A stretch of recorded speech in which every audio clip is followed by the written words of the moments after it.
gente del Ministerio del Interior. Así que si ustedes pueden mandar su foto, vamos a ponerla ahí adelante para mirar por lo menos algunos de los compañeros y cómo están participando de esta capacitación.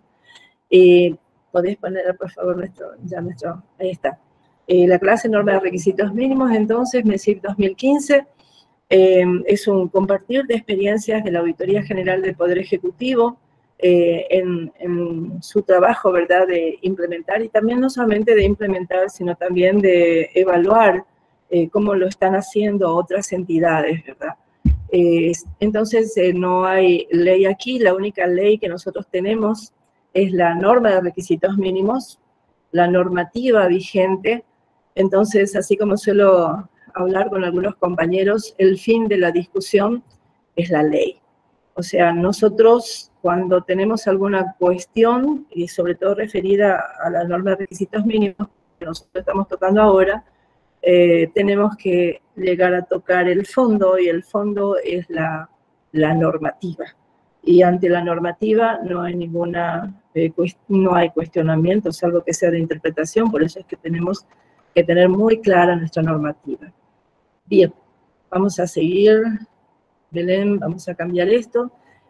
Aquí estamos trabajando con ustedes, la licenciada Mirta de Eisenkot y el licenciado Aníbal Acevedo, que nos acompaña, la tercera clase que nos está acompañando. Sigamos. Y esta vez no le tenemos al licenciado Carlos Montiel, está de vacaciones, pero en su reemplazo nos está apoyando la ingeniera Rosa Céspedes. Sigamos. Bueno, vamos a tocar algunos puntos que eran el componente A, y ahora vamos a introducirnos en el componente B y vamos a ver algunas técnicas, herramientas y formatos. Yo quiero decirles que tenemos entre las personas que participan de esta capacitación personas muy ilustradas en cuanto a la norma de requisitos mínimos, personas que han participado en la elaboración, como por ejemplo el auditor interno del Servicio Nacional de Promoción Profesional, Roy Rogers, ¿verdad? Es un honor tenerle aquí. Quisiéramos que puedan abrir su micrófono si es que hay alguna cosa, ¿verdad?, que de repente pudiera aportar y que pudiera ayudarnos a todos, sería bienvenido. Entonces, sigamos. Nos quedamos nosotros en la política, ¿se acuerdan? Vamos a ver la política, la última parte de la política, la próxima clase, porque queremos tocar algunos aspectitos de la política. Sigamos. Pero antes de la política yo dejé colgado un tema sin querer. Y tiene que ver con ética y tiene que ver con este criterio. La institución ha definido y aplica instrumentos para detectar y generar soluciones a los incumplimientos de los acuerdos y compromisos éticos. Y hay algunos documentos que ellos aconsejan, algunos ejemplos, ¿verdad?, de qué podemos presentar para este requisito. Tenemos a la conformación del Comité de Ética. Ahí ven ustedes, la vez pasada estuvieron hablando de que ya no pide esto la norma de requisitos mínimos, sí es un documento que figura, ¿verdad?, en las alternativas de documentos que podemos presentar. Y también tenemos actas de reunión del Comité de Ética que muestren el tratamiento de situaciones asociadas a la evaluación de incumplimientos. Ahí en esta parte, a ver, voy a poner yo mi material porque no lo estoy viendo. Bueno, ahí yo les mostré un print pantalla, ¿verdad?, de nuestra organización de documentos dentro de lo que es la carpeta de ética. Y ven que tenemos un archivo que se llama Intervención del Comité de Ética. Para ese proceso, para esa actividad, nosotros hemos creado un procedimiento que les voy a mostrar después, ¿verdad? Y en base a ese procedimiento, nosotros tenemos actas, diferentes tipos de actas. Quería mostrarles eso, ¿verdad? Porque normalmente el acta del Comité de Ética se solía alzar como evidencia, pero hay casos que son abordados por el Comité de Ética, que son casos delicados, son casos que tienen un proceso de mediación. Por eso a esta acta que ven ustedes aquí le llamamos mesa de diálogo, ¿verdad? hay varias actas en este sentido y a veces la situación es denominada como caso número 1 o caso número 2, fulano de tal, ¿verdad? Pero son documentos que son confidenciales, ¿verdad? Entonces, por eso es que dividimos distintos tipos de actas para abordar justamente esto, no porque la norma lo requiere ya antes que la norma fuera necesario aplicarla, ¿verdad? Ya la Auditoría General estaba haciendo esto, ¿verdad? Como una continuidad lógica del proceso de la gestión de la ética. Y ahora vamos a ver una parte nomás de lo que es el procedimiento. Belén, por favor. Sí. Sí, yo nomás no lo estoy viendo. Bien, ahí tenemos el procedimiento, ¿verdad? Que se actualizó en este tiempo, estrategias regulatorias de la conducta ética y todo el proceso que se sigue, ¿verdad? Para encarar las situaciones que atentan contra los acuerdos y compromisos éticos o contra los valores establecidos, valores y principios éticos de la Auditoría General en este caso, ¿verdad?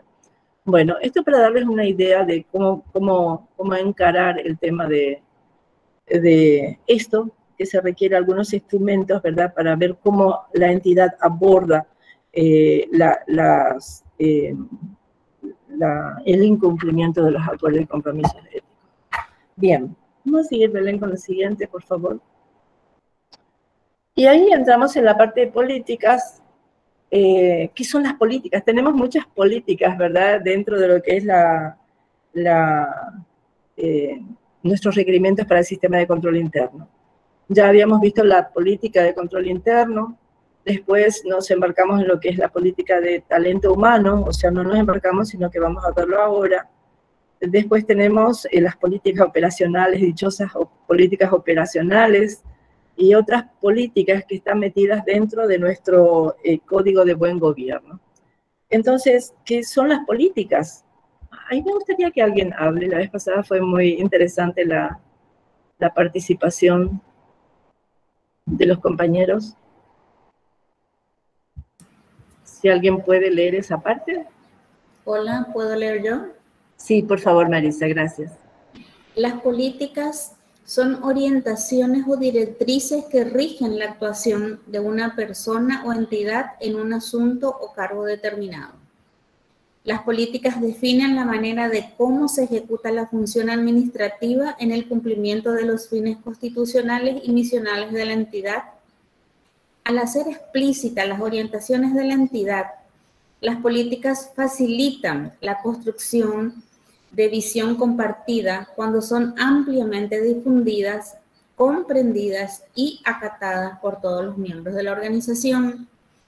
Se constituyen en herramientas de gestión que le dan direccionamiento permanente al quehacer en el día a día de la entidad y, por tanto, incrementan la gobernabilidad, ya que le permiten a la alta dirección dirigir y controlar el rumbo de la entidad. Muy bien, gracias, Marisa, muchas gracias. Entonces, para tener una idea de las políticas, ¿qué son las políticas? Son los lineamientos, ¿verdad?, que la entidad está trazando para que nosotros sepamos, ¿verdad?, cómo conducirnos en determinadas situaciones sin tener que andar golpeando la puerta constantemente de nuestra máxima autoridad o convocando al Comité de Control Interno para saber cómo actuar en ciertas situaciones. Entonces están esas orientaciones o directrices que van a guiar hasta qué punto nosotros podemos avanzar, admitir, actuar en determinadas situaciones, identificar cuando alguna cosa está saliéndose, ¿verdad?, de la línea establecida y amerita un tratamiento especial. Entonces, esas son las políticas. Vamos a seguir avanzando. ¿Se acuerdan que la vez pasada vimos justamente la política de control interno de la Contraloría? Vamos a seguir avanzando, ya lo habíamos visto eso antes. Habíamos visto este esquemita, que es una idea que yo les lancé, para que tengan una herramienta con la cual verificar si la política, en este caso de control interno, es adecuada. Entonces, ¿qué hacemos con la política? Tenemos nuestra política y verificamos que todo esto que está aquí se cumple. Lo que está en el medio, entonces, tiene que ver con la redacción de la política de control interno en este caso, ¿verdad? Y lo demás tiene que ver con la socialización y algunos otros aspectos. Entonces, teniendo esto en mente, lo que leyó la compañera Marisa Pimienta, ¿verdad? Tenemos que tener en cuenta que la política sea adecuada al propósito y al contexto de la organización. Eso es algo que nosotros vamos a tener que meternos muy dentro de la cabeza, que hay algunos elementos, cuando estamos planificando, vamos a entrar dentro de lo que es planificación dentro de un rato, ¿verdad? Al estar planificando y realizando, redactando políticas y todo este tipo de cosas, inclusive ética y todo lo demás, tenemos que tener en cuenta primero qué es nuestra institución, cuál es la encomendación que se le ha dado a nuestra institución, cuál es la función que nuestra institución cumple en el concierto de las instituciones públicas, porque una institución pública existe para satisfacer una necesidad de nuestra sociedad. Entonces hay que identificar qué es lo que tenemos que hacer, qué es lo que se espera que nosotros hagamos, y también tenemos algunos otros elementos que vienen a meterse en medio, que es el tema de las ODS que vamos a tocar más adelante, ¿verdad? Los Objetivos de Desarrollo Sostenibles, que hay que introducir dentro de lo que es nuestra planificación, porque si existimos es para cubrir una necesidad y normalmente los Objetivos de Desarrollo Sostenible están justamente para marcar cuáles son las necesidades más apremiantes de una comunidad, de una sociedad, de un país, ¿verdad? Entonces, tenemos que tener en cuenta nuestra normativa, tenemos que tener en cuenta los ODS y principalmente cuando estamos trabajando con el PEI, que sería a partir del PEI surgen todos los demás planes que nosotros vamos a trazar y los objetivos que vamos a cumplir, ¿verdad? Entonces, hay que tener en cuenta política de control interno, volvemos aquí, que sea adecuada al propósito de la organización, que sea adecuada al contexto de la organización y que apoye el direccionamiento estratégico, que es lo que nosotros vamos a entrar a ver dentro de un rato. Después verificamos si proporciona un marco de referencia para el establecimiento y la revisión de los principios de control institucional. Es interesante, ¿verdad?, cómo es breve el trabajo de la Contraloría en contraposición a otra política de control interno que habíamos visto, ¿verdad?, anteriormente, o sea, la clase pasada. Y bueno, es para verificar entonces todo lo que hay allí y entre las cosas que se nos piden respecto a la política de control interno, respecto al código de ética, al código de buen gobierno, a las políticas de talento humano y algunos otros aspectos muy importantes, visión, misión y compañía, es que la gente no solamente tome conocimiento de dónde puede encontrar esos elementos, esos instrumentos, sino que las personas conozcan e inserten en su trabajo, ¿verdad? Le den dirección a su trabajo a través de estos instrumentos. Cuando nosotros sabemos cuál es nuestra misión, entonces creo que vamos a tener más ganas de hacer lo que hacemos, ¿verdad? ¿Estamos bien, Aníbal? ¿Todo bien? Bueno, ¿y cuál es nuestra visión? Y nos vamos a proyectar en ese sentido y vamos a elegir lo que vamos a hacer y vamos a proyectarnos. ¿Para qué? Para alcanzar la visión que nos hemos trazado. Estas herramientas no son para cumplir con el MESIP nomás. Estas herramientas son para que las tengamos en cuenta, igual que los perfiles, gente de talento humano. Los perfiles tienen que ser conocidos por las personas.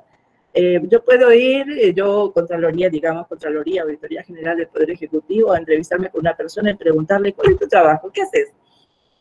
Y bueno, yo hago tal cosa y tal cosa. ¿Y en qué te basas? Y me baso en procedimientos, sí, en procedimientos. ¿Y cuáles son tus procedimientos? ¿Y cuál es la función? ¿Cuál es tu cargo?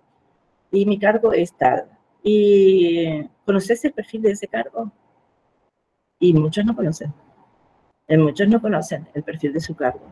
¿Y qué es lo que se espera de una persona que está en ese cargo?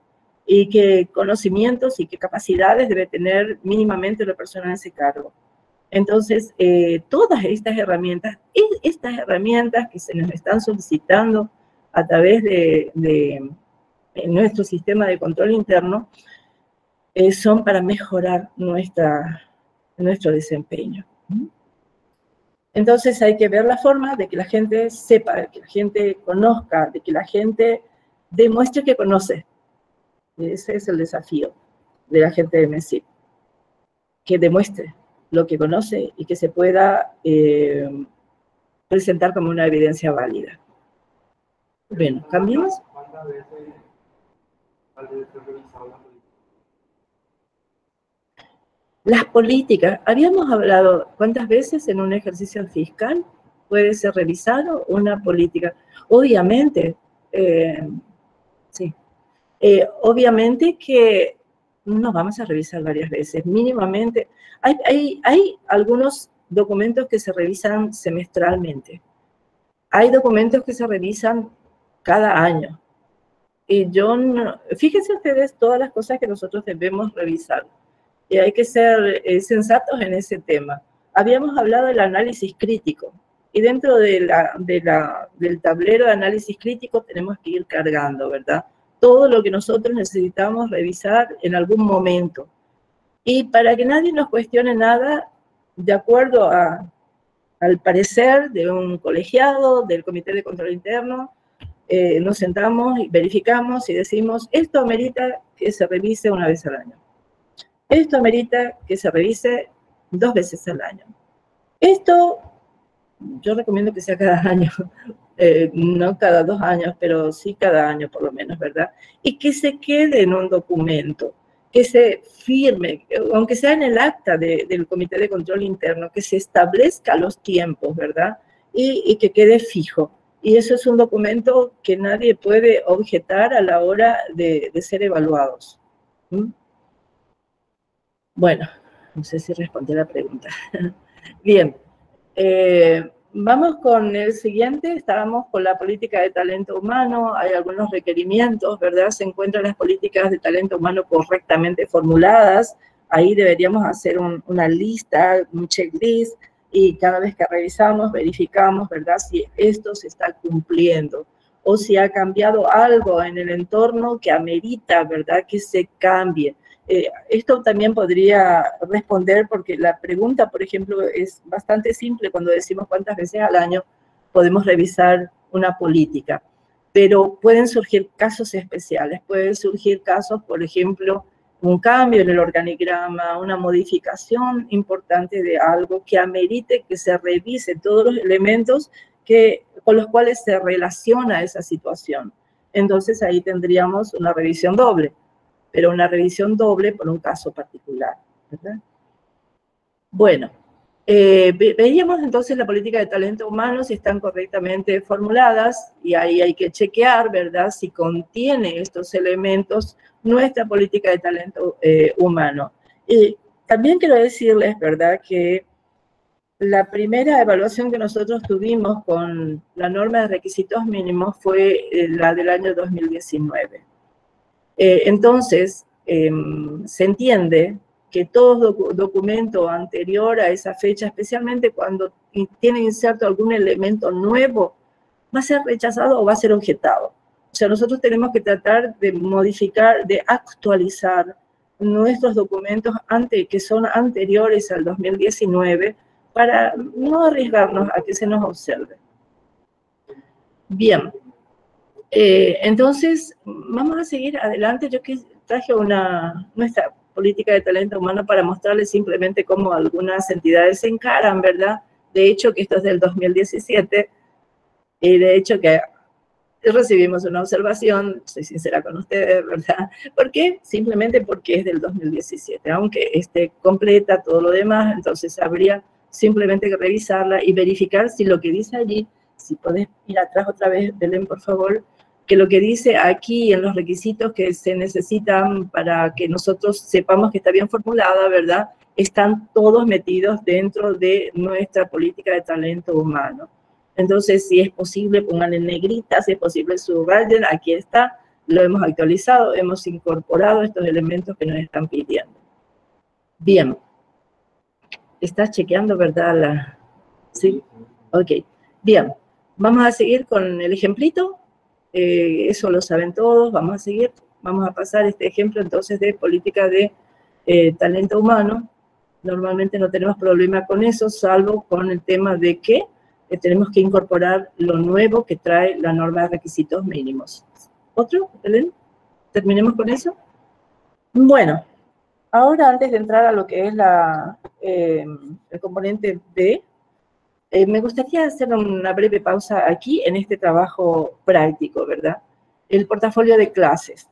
Ya he recibido un primer trabajo, entonces me ayuda a verificar, ¿verdad?, qué tal se entiende lo que se había presentado, ¿verdad? Y vamos a seguir. Esto es lo que se está pidiendo, que ustedes armen un archivo, ¿verdad? Un archivo que contenga cada uno de los componentes de la norma de requisitos mínimos, así como ustedes hacen cuando están incorporando las evidencias para su propia entidad que después tienen que mandar a la Contraloría, ¿verdad? Asimismo, pero esto va a ser para nuestra clase, para nuestro curso. Y el trabajo que he visto no me acuerdo ahora mismo cómo era su nombre, recién lo tenía, bueno, está bien, una compañera, era así mismo lo hizo, ¿verdad?, con cada uno de las carpetas y las subcarpetas. ¿Vamos a seguir? Bien. Ahora, la idea es que vayas cargando a estas carpetas la evidencia a medida que se desarrollen las clases. No, lo que yo pido es que se cargue la evidencia que tengas, mínimamente lo que va apareciendo en la clase, ¿verdad? Mínimamente. Y si quieren colocar más evidencias, pueden recorrer la web, hay mucha cosa ahí de la norma de requisitos mínimos en las páginas de las entidades, y no podemos decir que estamos cometiendo un ilícito porque es público, ¿verdad? Entonces, podemos utilizarlas también y analizarlas, podríamos analizarlas. Lo que yo quiero hacer hincapié en este momento, y ahora que está abierto el portal del MESIP de la GPE, es volver a insistir sobre este tema. Asegúrate de que la evidencia que alojes en la carpeta correspondiente sea suficiente, es pertinente, que responde completamente al criterio. O sea, si te está preguntando, las personas conocen que existe el Código de Buen Gobierno, entonces, la pregunta es esa, si las personas saben que existe, entonces tenés que mostrar el lugar público, el lugar donde está, pero tal vez no sea suficiente. Entonces tendrías que mostrar un correo en donde se le dirige a las personas, a las distintas personas, un mensaje comunicándole que tal y tal y tal documentos se encuentran alojados en la página web de la entidad, ¿verdad? Y hasta ese punto podemos nosotros llegar en ese sentido, ¿verdad? Las personas conocen que existe, entonces eso es suficiente. Eso es suficiente. Tal vez si me ponen un print pantalla de que está en la página, yo puedo objetar, ¿verdad? Ok, está en la página hay muchísimas cosas, aparte no se ha identificado claramente. Yo no puedo saber si la persona sabe, ¿verdad?, que ese documento está allí. Entonces tal vez no sea suficiente. Tal vez hay que añadirle el correo. Y más que suficiente, si quieren evitar todo problema, entonces con el acuse recibo. Ok, lo he recibido, tengo conocimiento, estaba a mi cargo, déjeme a mí, yo sé que eso está allí. Ok, entonces la evidencia, les pido evidencia suficiente para el trabajo práctico, pero al mismo tiempo les pido evidencia suficiente cuando tengan que cargar la evidencia en el portal, cuando tengan que enviar evidencia también a la Contraloría, pero sobre todo en el portal de la GPE, por favor, la evidencia no hace falta que sea mucho, sino que sea suficiente, que responda al criterio ampliamente, que no deje huecos, ¿sí? Que sea válida, la evidencia es válida. Dicen que es de tal periodo, ¿Y dónde está el periodo? ¿En dónde aparece? Está la foto, pero... Y esta foto puede ser de hace 3 años, 4 años, de otra entidad, también puede ser de otra entidad, ¿verdad? Entonces hay que poner elementos que hacen que con toda seguridad nos dé los datos correctos, ¿verdad? Yo recuerdo casos cuando tenemos varios secuestrados, lamentablemente, ¿verdad? Que no sabemos de ellos, pero a veces cuando piden prueba de vida, entonces le sacan una foto y le hacen aparecer con el periódico, ¿verdad? Mostrando la fecha. Bueno, eso es una triste muestra de cómo se puede hacer algo así, ¿verdad? Silvana, estás levantando la mano. Bueno, si va con el tema, vamos a hablar. Nuestra idea era hacer todas las preguntas al final. ¿Por qué? Porque tenemos mucho recorrido que hacer, pero te doy permiso, Silvana, habla. Abrí tu micrófono, por favor.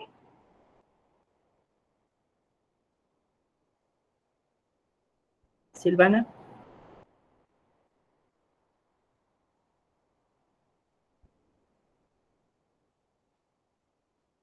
Bueno. Jennifer. Jennifer, ¿podés hablar? Abrí el micrófono, por favor, y habla, comentarnos lo que querés comentarnos. ¿Se escucha? ¿Se escucha? ¿No? Bueno, por alguna razón yo no estoy escuchando a las compañeras que quieren hablar. ¿Fabio? No funciona, dice Jennifer, el micrófono. Fabio, ¿qué tal vos? ¿Podés hablar, Fabio?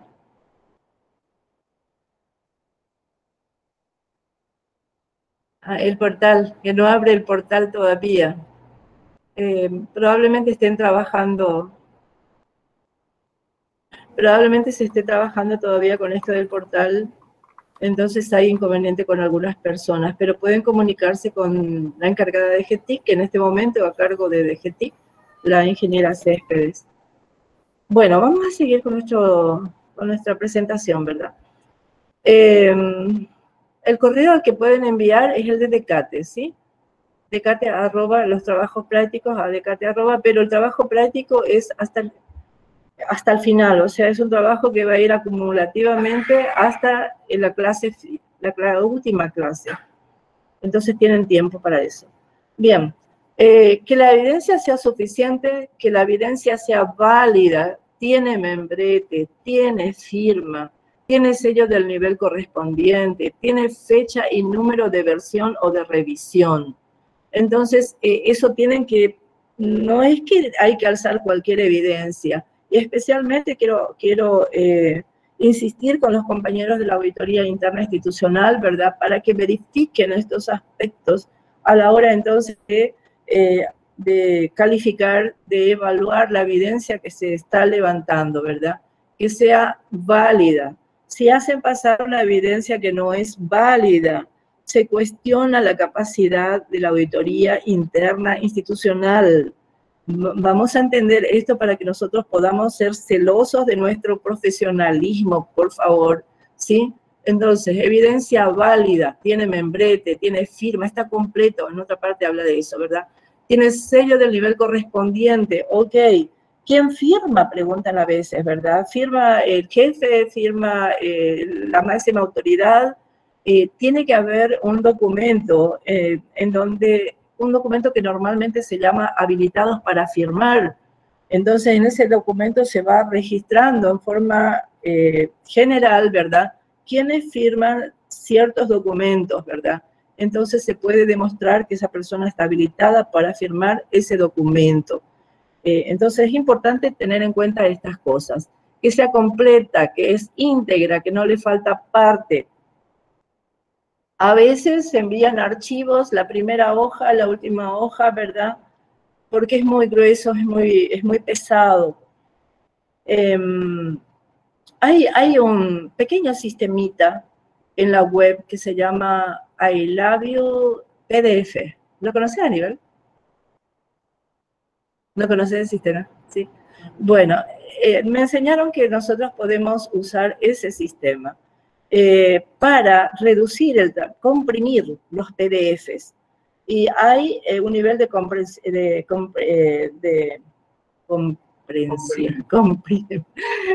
comprimir, ¿verdad? Que es normal, otro que es medio y otro que es muy comprimido, pero la calidad no es tan buena.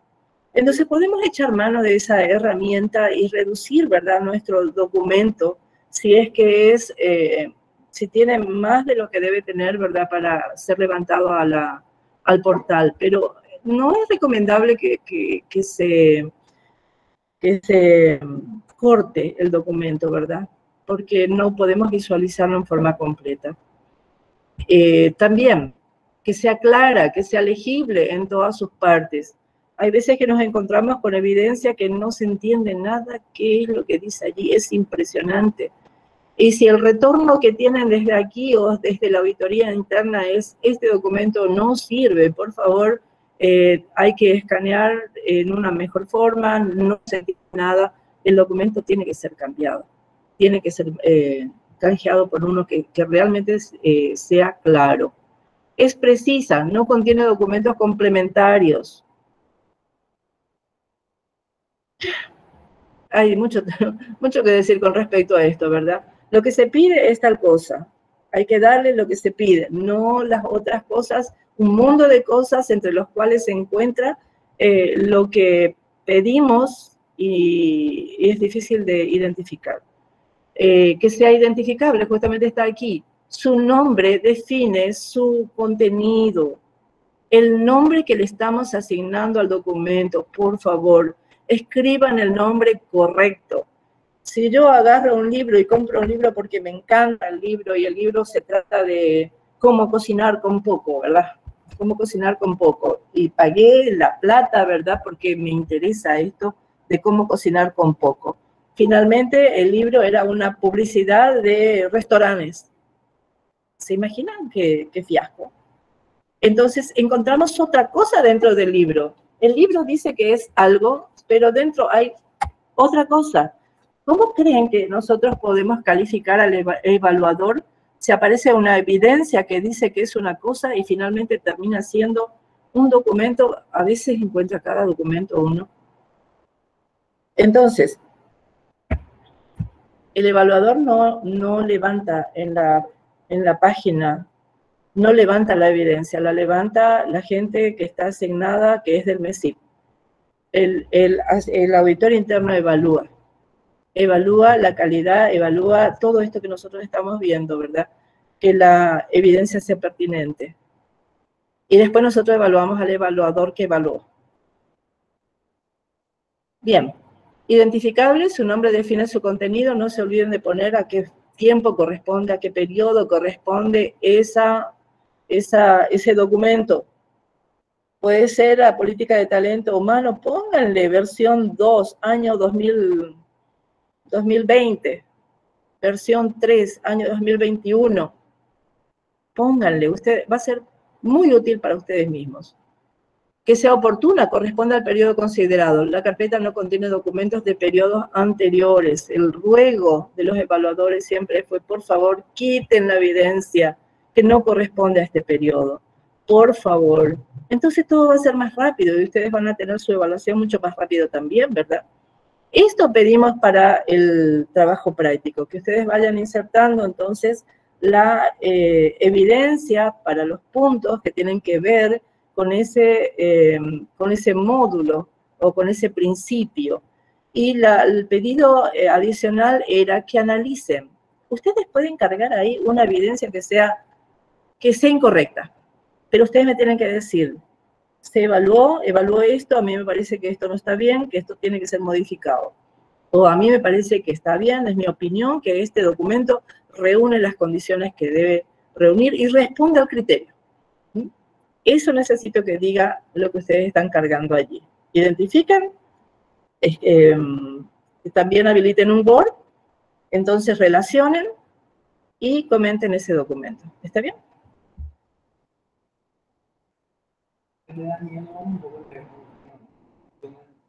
¿El de quién?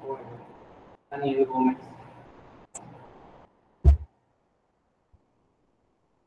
Daniel Gómez no tiene audio. Daniel Gómez Alvarenga.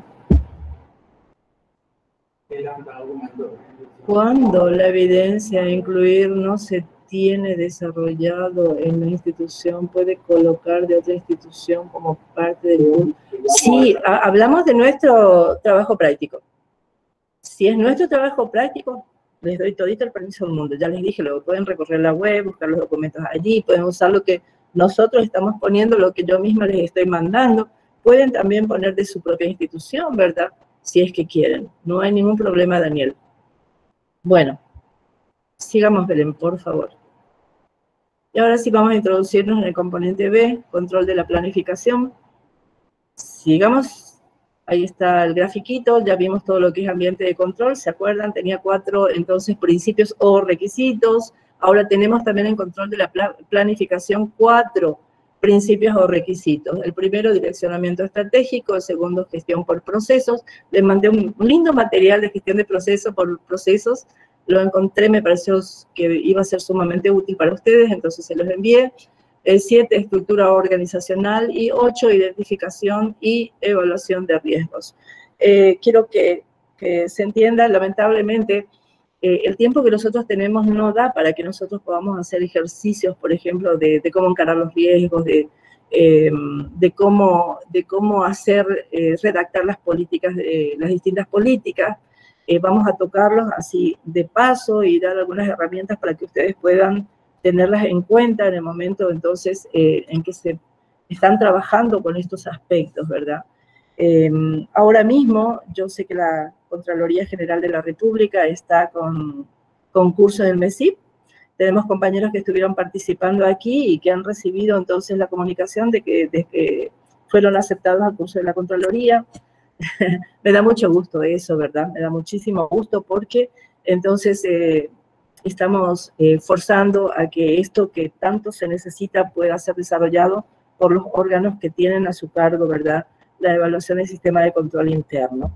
Entonces, era la idea de la Contraloría, en aquel tiempo, cuando nosotros también fuimos capacitados, tocar cada uno de estos aspectos en un curso separado, en un curso diferente. Por ejemplo, bueno, ahora vamos a encarar control de la planificación, y ahí sí vamos a ver riesgos como corresponde, vamos a ver en detalle, vamos a trabajar con esto, ¿verdad?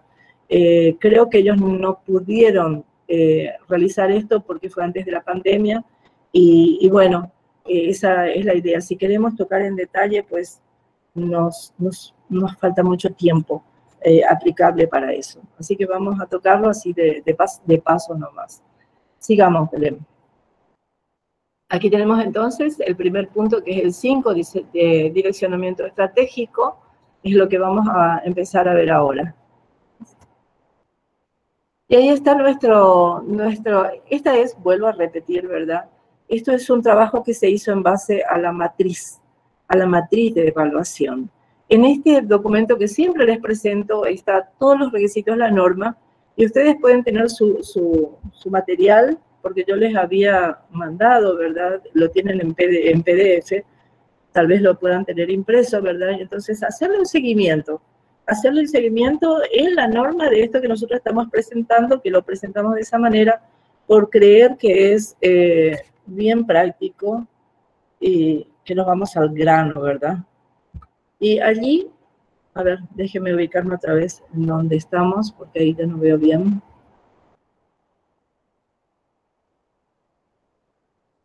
Ahí estamos. En estos primeros requisitos de direccionamiento estratégico se está encarando el tema de la misión y también de la visión, ¿sí? En este grupo que estamos nosotros viendo en el PowerPoint. Entonces, la misión, igual que otros instrumentos, herramientas o documentos, son evaluados en la forma como están redactadas, ¿sí? Y para eso yo siempre digo, vamos a apartar y hacer una especie de lista de chequeo, ¿verdad?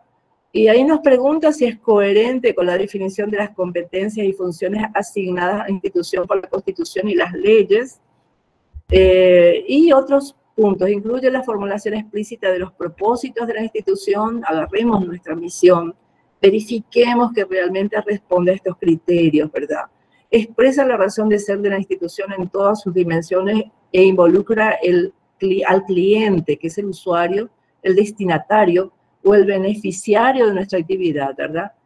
Y es corta y fácil de comprender. Algunos parece que pierden de vista todo el resto y se quedan con es corta y fácil de comprender. Y al escribir declaraciones muy cortas, se pierden otros elementos que también tienen que estar incluidos en la misión institucional, ¿verdad? Eso es en cuanto a misión. Vamos al siguiente. Acá yo les hice un comparativo, ¿verdad? Les hice un gráfico de la visión y de la misión. Aquí tenemos los criterios con el código que nosotros usamos, Auditoría General, ¿verdad? Y en esta columna, evaluación, les traje dos entidades. Les traje la visión y la misión del MEC y del Ministerio de Urbanismo, Vivienda y Hábitat, ¿verdad? MUV. Esto es lo que ellos presentan en su página web. Ahora, veamos la misión del MEC. La visión del MEC. Alguien me está llamando. Bueno, la visión del MEC. Es coherente, la visión es garantizar a todas las personas una educación de calidad como bien público y derecho humano a lo largo de la vida. Este pasa el requisito de es corta y fácil de comprender, ¿verdad? Bien, pero es coherente con la definición de las competencias y funciones asignadas a la institución por la Constitución y las leyes, ¿sí? Y ponemos sí aquí en esta columna, o no, ¿verdad? Estamos analizando nuestra propia misión. Nos corresponde a nosotros, vamos a suponer que estamos analizando nuestra propia misión. Y pasamos por eso. ¿Y dónde realmente aparece esto, verdad? Las funciones asignadas.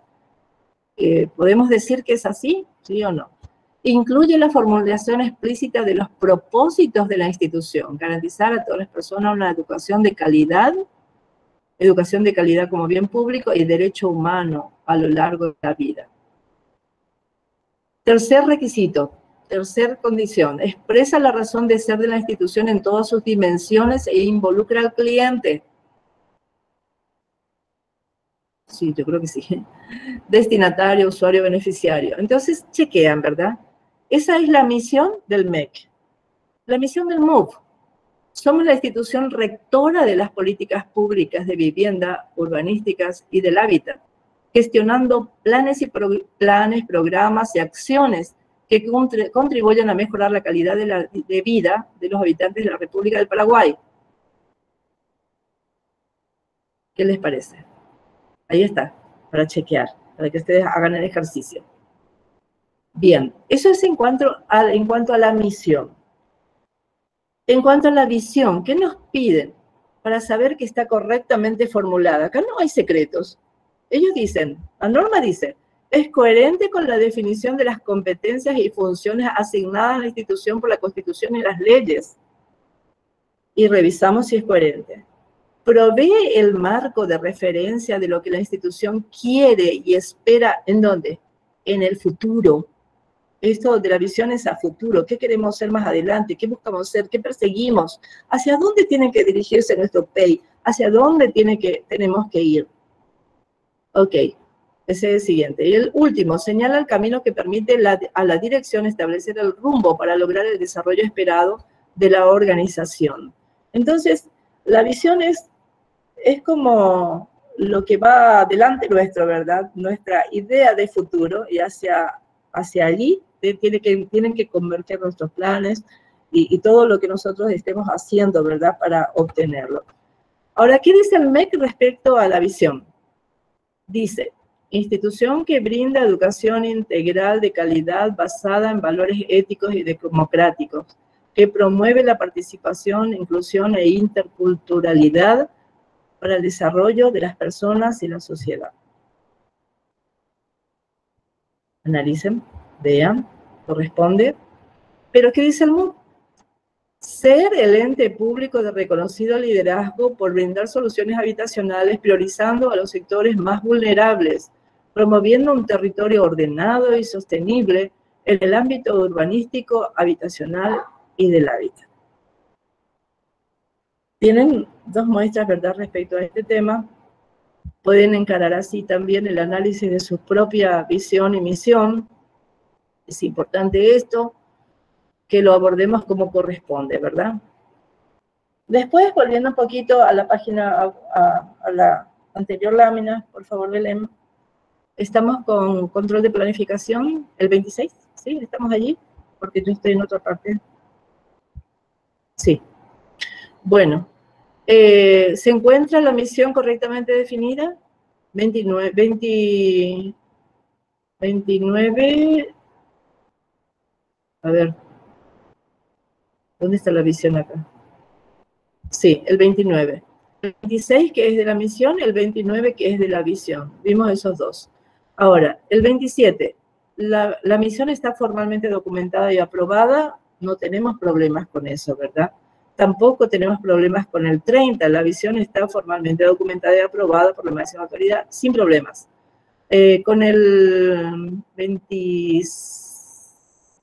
31, la visión es revisada periódicamente para asegurar que permanece pertinente y apropiada. Acuérdense, gente del MESID, gente que tiene muchísimas cosas en la cabeza. Llega el periodo de la evaluación, se junta todo. Entonces, es el momento en algún tiempo de empezar a elaborar el tablero, ¿verdad?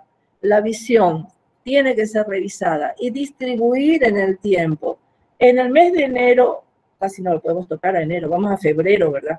En el mes de febrero vamos a verificar que todos los cargos estén bien ocupados, que salgan los actos administrativos relativos a los equipos de trabajo, se mantienen, no cambian. En el mes de febrero, en el mes de marzo vamos a verificar, vamos a hacer un análisis de nuestro PEI, vamos a revisar por dónde estamos, vamos a ver si permanece actualizado, o sea, si corresponde todavía el FODA que hicimos hace un año atrás, si han cambiado las cosas, si corresponde, ¿verdad?, que se vuelva a hacer un nuevo análisis. Entonces vamos distribuyendo las distintas actividades que tenemos que hacer dentro del año, ¿verdad?, para que no nos sorprenda. Entonces la cuestión es comunicar, esto se espera, chequear que se hayan hecho, recibir las evidencias, verificar que estén en los lugares debidos, la evidencia oportuna, porque a veces revisamos en la web y encontramos documentos desfasados, ¿verdad? ¿A quién corresponde? ¿Quién tiene que hacer eso? ¿Quién tiene que cambiar, verdad? Entonces, esto es útil. La visión es revisada periódicamente, tiene que ser revisada. ¿Cuándo? ¿Cuándo va a ser revisada? Entonces, hay que establecer en un documento, ¿verdad?, los periodos de tiempos de revisión, quién tiene que revisar, quién es responsable, etcétera, etcétera. Bueno, vamos a pasar otra vez el grafiquito de la misión y la visión. Belén, seguimos, viaje. Tenemos...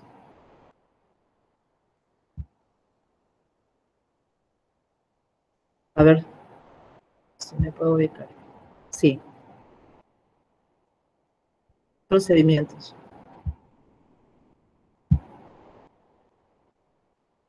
Bien.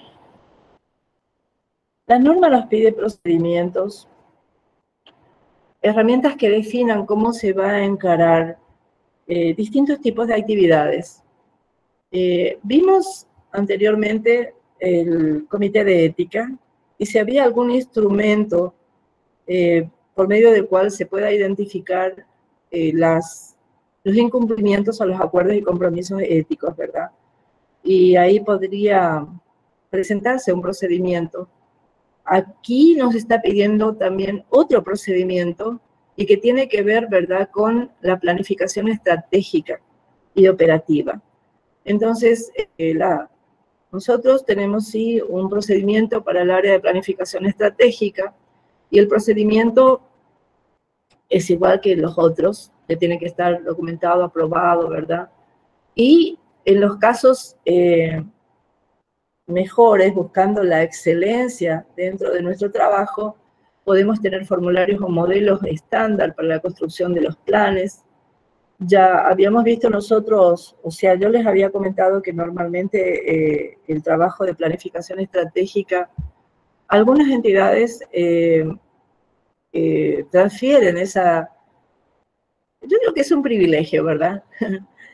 A los consultores, ¿verdad? A gente que se dedica a ese tipo de cosas, pero que al fin y al cabo no conoce bien la entidad, ¿verdad? Vamos a recibir un producto terminado que no tiene nuestro sello y al cual debemos nosotros ajustarnos y acatarlo, ¿verdad? La Auditoría General del Poder Ejecutivo a comienzos del año 2021 se embarcó en realizar su propio PEI. Fue una tarea muy ardua, muy difícil. De hecho, que trajimos a una persona quien nos enseñó y nos orientó en el proceso, ¿verdad?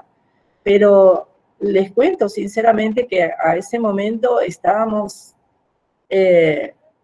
a ciegas, ¿verdad? No teníamos un modelo, porque justamente esto es lo que dice formularios o modelo estándar para la construcción de los planes. Necesitamos, ¿verdad?, una guía, tal vez pueda ser, en vez de modelo, una guía, ¿verdad?, para la elaboración del plan estratégico institucional, tal vez una guía ya de la propia entidad, con sello, Made in la entidad, ¿verdad?, que sería lo mejor de lo mejor. Y vuelvo a insistir sobre esto, por favor, compañeros. Cuando estamos trabajando en el sector público y tenemos un cargo, se nos paga por el trabajo que realizamos. El producto que nosotros tenemos no es nuestro. El producto que logramos con el pago que el Estado nos da es de la entidad, es de la institución. Entonces deberíamos nosotros, la institución, buscar la manera de que ese capital, ese producto, esos análisis, esas investigaciones, esas conclusiones, esos gráficos, esos tableros, ¿verdad?, que se han elaborado, estén a disposición. Hoy estamos compartiendo con ustedes. No sé cuántas personas están hoy con nosotros. Estamos 212 personas en línea. Sí, teníamos 200 cuántos inscritos, 256 inscritos. Valoro que muchos mandaron sus excusas de por qué no podían participar, pero hoy estamos compartiendo con ustedes trabajo realizado, les digo, no solamente ahora, trabajo realizado en otro momento, trabajo que fue útil para entonces y que puede ser una idea para ustedes ahora, ¿verdad?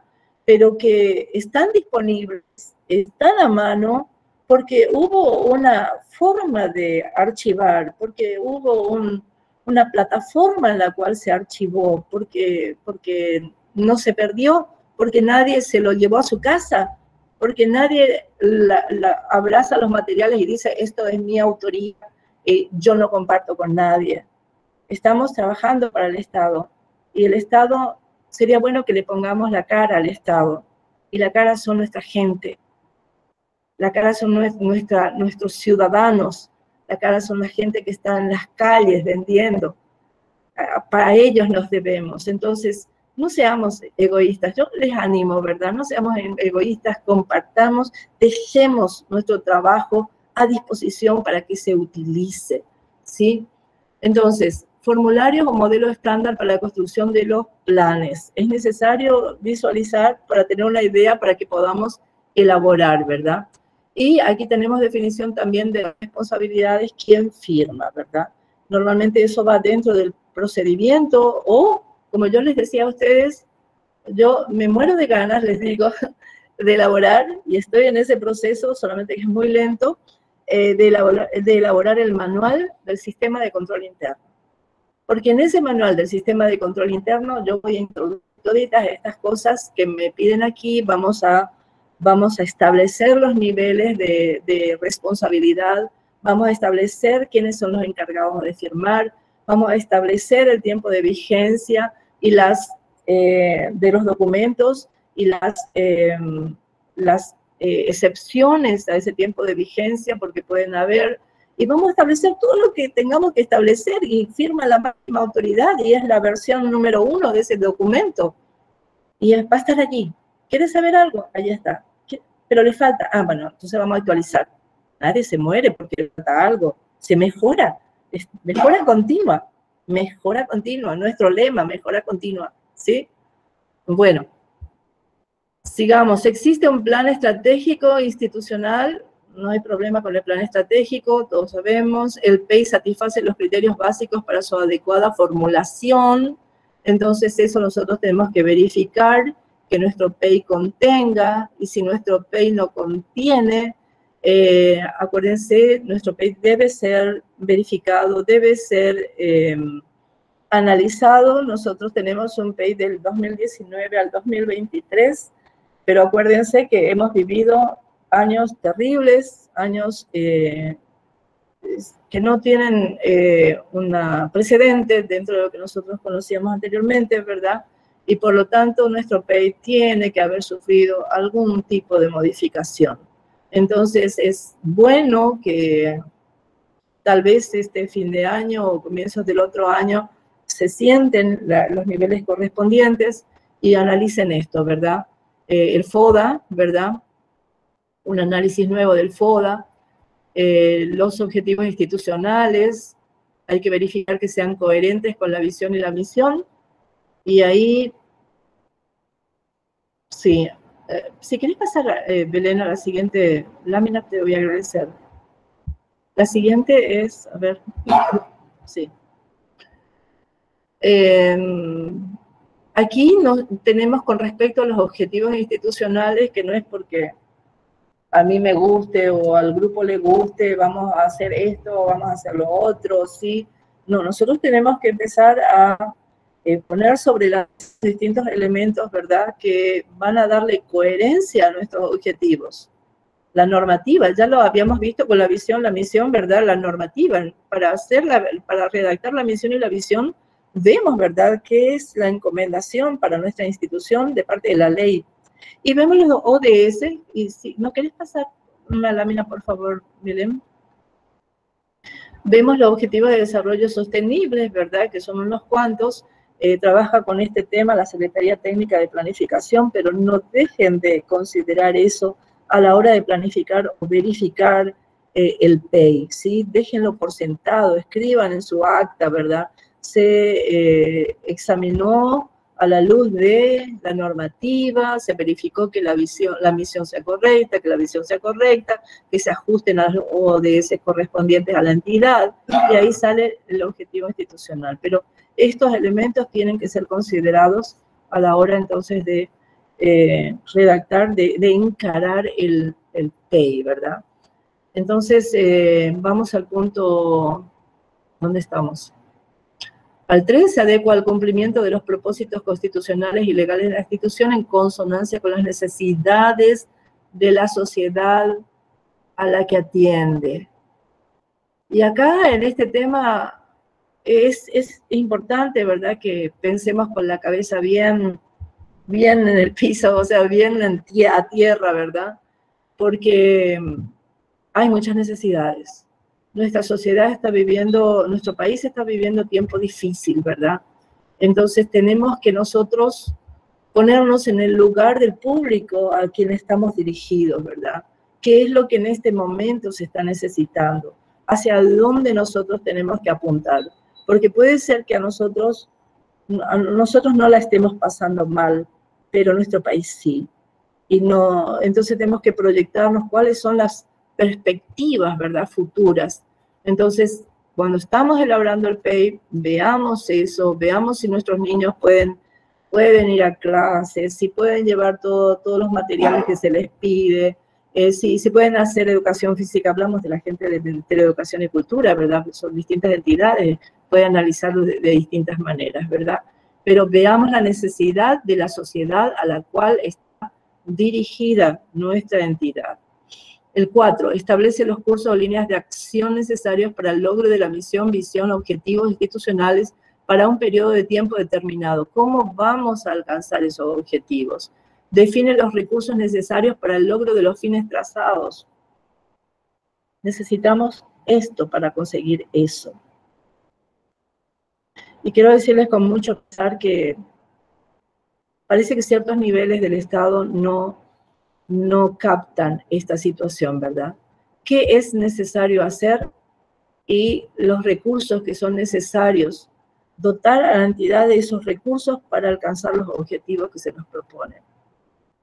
No quiero extenderme en esto, pero tengo casos muy puntuales en donde se nota, ¿verdad?, que algunos no bajan a tierra, no hacen cable a tierra en el Estado. Hay que ponerse a analizar las distintas situaciones que envuelven la situación actual, ¿sí?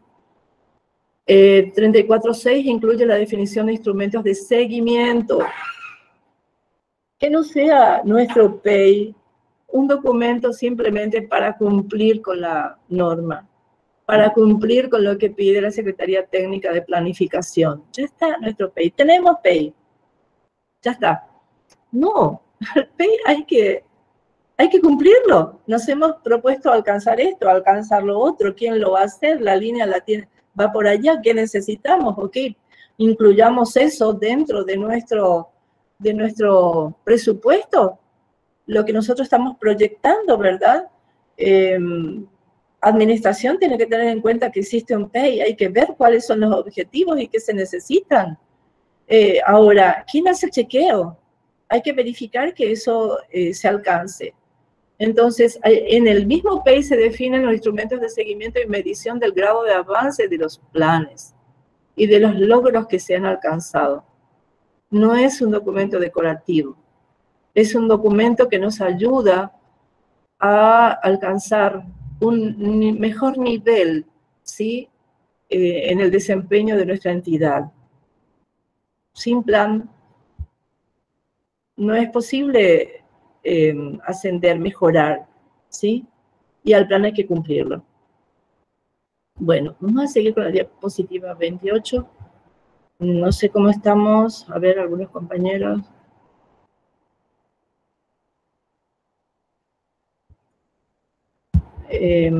Vamos a ver en el tiempo de las preguntas, de tratar de responderles. Yo sé que algunos están escribiendo muchas cosas muy interesantes y me gustaría leerlas. De hecho, que me gustaría hacer un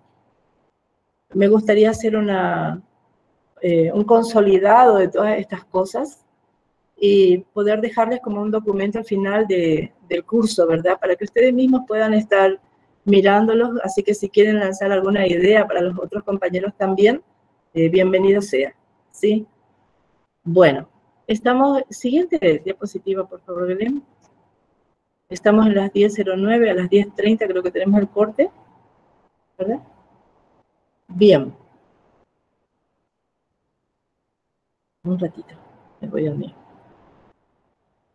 Gestión, entonces, por procesos. Pasamos al punto 2.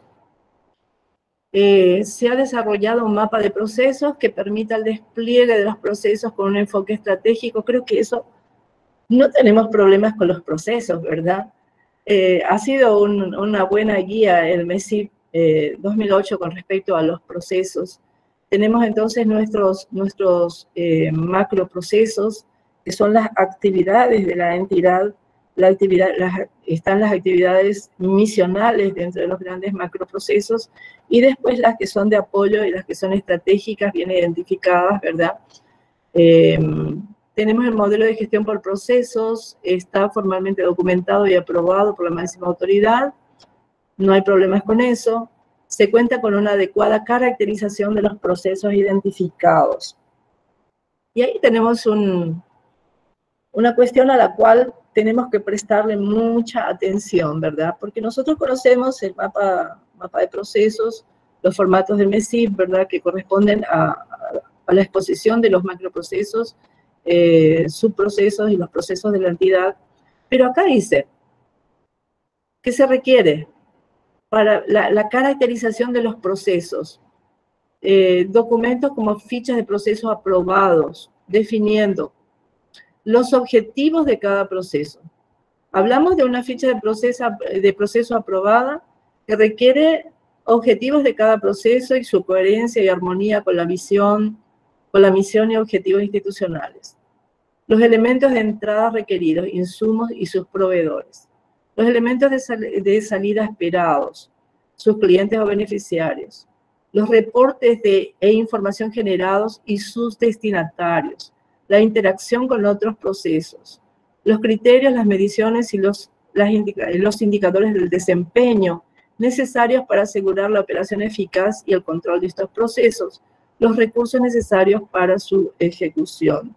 Y nosotros nos vemos todo esto en nuestro formato, en nuestro mapa de procesos, ¿verdad?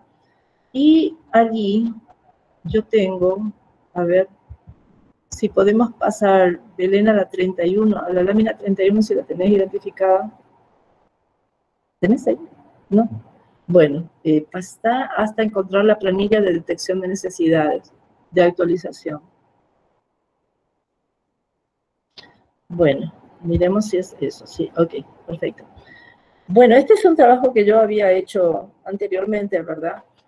Y identificando los formatos del MESIP. Y entre los formatos del MESIP nosotros tenemos una guía que responde a todos estos requerimientos que ustedes acaban de escuchar, ¿verdad? O sea, que cada formato del MESIP, desde el 37 al 50, aporta un elemento que responde a la caracterización que se pide en ese punto de la norma. Ahora, tenemos la definición de macroprocesos, identificación de los procesos y de los subprocesos. También tenemos la matriz de relación con objetivos, ¿verdad? Está ahí ¿cómo se dice?, de paracaidista. No tiene nada que ver con esto, el normograma simplemente está siguiendo la línea de la numérica nomás. Después, matriz interacción de procesos, ¿sí? Matriz interacción de los procesos, mapa de procesos, determinación de productos, clientes y grupos de interés del proceso subproceso, determinación de insumos, proveedores del proceso o subproceso, definición de actividades de los procesos o subprocesos, identificación de tareas de las actividades y también el informe procesos, subprocesos, grupos de interés internos y externos. Ya ven, si es que nosotros queremos responder a eso, ¿verdad? Hay un montón de formatos que nos pueden ayudar, pero la idea, como hablaba el compañero de la DNA la vez pasada, ¿verdad?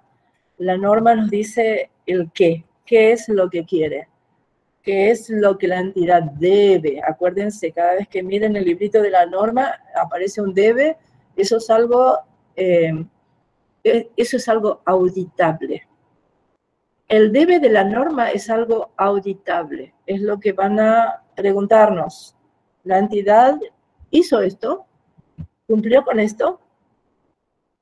Bueno, entonces, la norma establece el qué, a través del debe lo hace saber, pero el cómo lo vamos a idear nosotros. El cómo lo vamos a establecer nosotros. Pero no es un cómo, me gusta este documento, tenemos este documento y este documento vamos a escribir que eso responde a este criterio de la norma.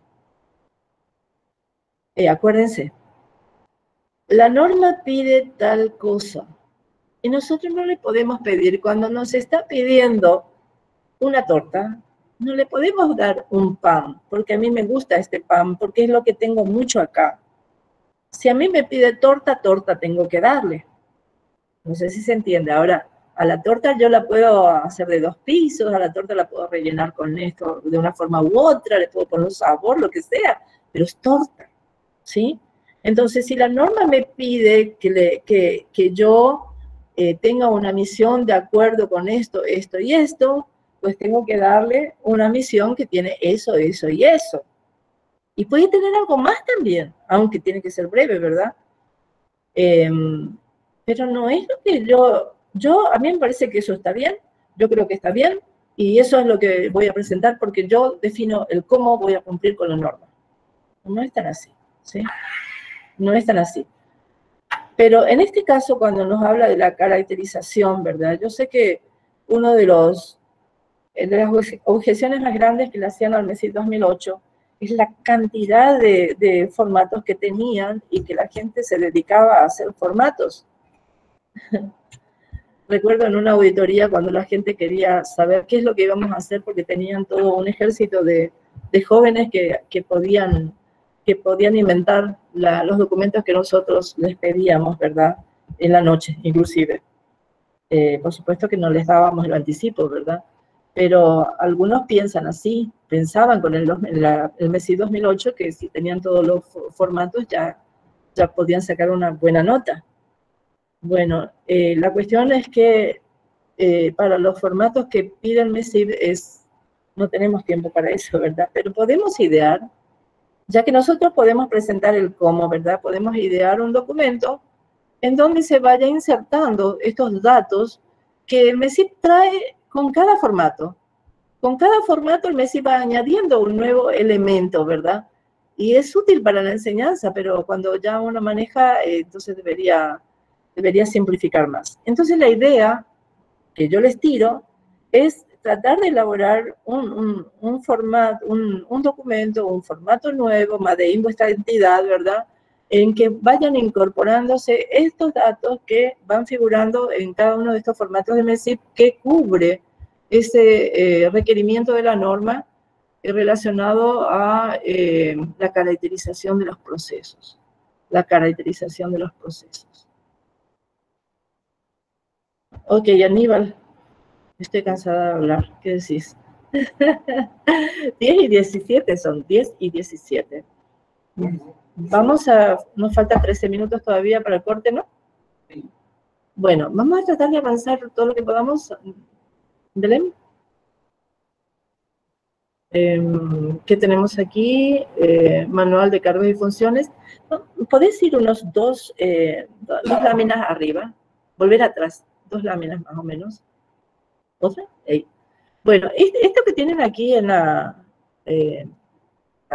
presentación, pasos para la implementación de la gestión por procesos, es algo que está en ese material que yo les mandé a ustedes, ¿sí? Este es un material sumamente interesante, sumamente útil.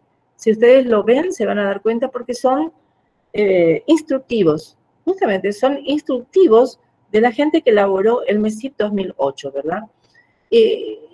Son como pequeños libritos que nosotros podemos también hacer en el caso de que nos piden, como en el caso del PEI, ¿verdad? De la planificación estratégica, si tenemos un modelo, o puede ser un instructivo en el cual esté el modelo que la entidad esté validando, ¿verdad? Que esté recomendando que se haga de esa manera.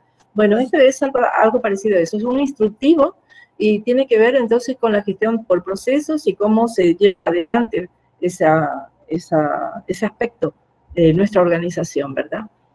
Bueno, eso quería mostrarles nomás para indicarles algo que se les envió y que es muy útil.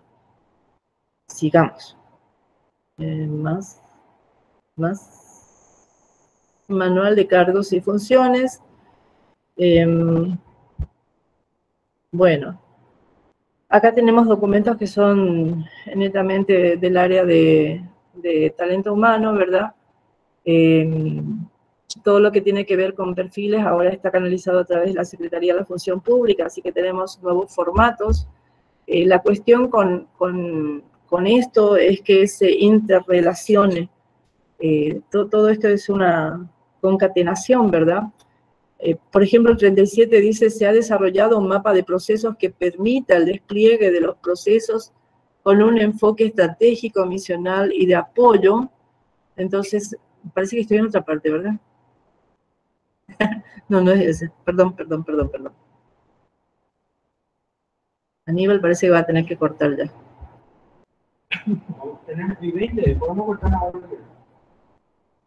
No, quiero que alguno hable. Vamos a escuchar a los compañeros un ratito, mientras que nos ubicamos. Si algunos están haciendo comentarios, ¿quién puede abrir el micrófono?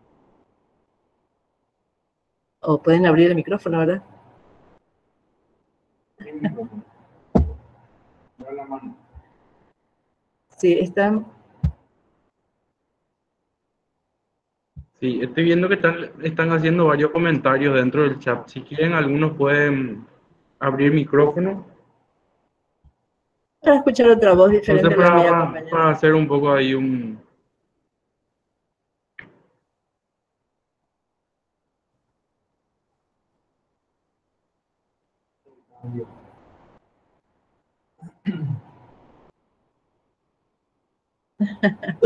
Lázaro Benítez, muy interesante la figura que utiliza para explicar. A ver si me permiten, se los voy a leer. Buenos días, una preocupación. La doctora Mirta Eisenberg fue contratada como jugadora de básquet y su misión es convertir muchos triples. Ella tiene golpeada la rodilla y el tobillo, por lo tanto, le es imposible cumplir con su misión. Así está casi el 100% de los recursos humanos de los ministerios, golpeados, enfermos físicamente, incluyendo salud mental. Entonces, ¿cómo podrían dar atención de calidad y producir lo que deben producir? Vale. Y es válido. Es importante, cada entidad tiene las actividades, digamos, reunidas en algún área. Nosotros tenemos talento humano. Talento humano tiene varias misiones. Tenemos política de talento humano que tiene que ver con el bienestar de las personas también, ¿verdad? Y creo que corresponde, ¿verdad?, que se analice la situación del talento humano en las entidades y la gente haga... El tema con nosotros, Estado, es que si no dice la ley, no tenemos que hacer, no lo hacemos. Nosotros hacemos exactamente lo que la ley dice que tenemos que hacer. Y algunos ven con malos ojos si queremos ir más lejos que eso. Entonces, muchas veces no estamos habilitados para realizar actividades o acciones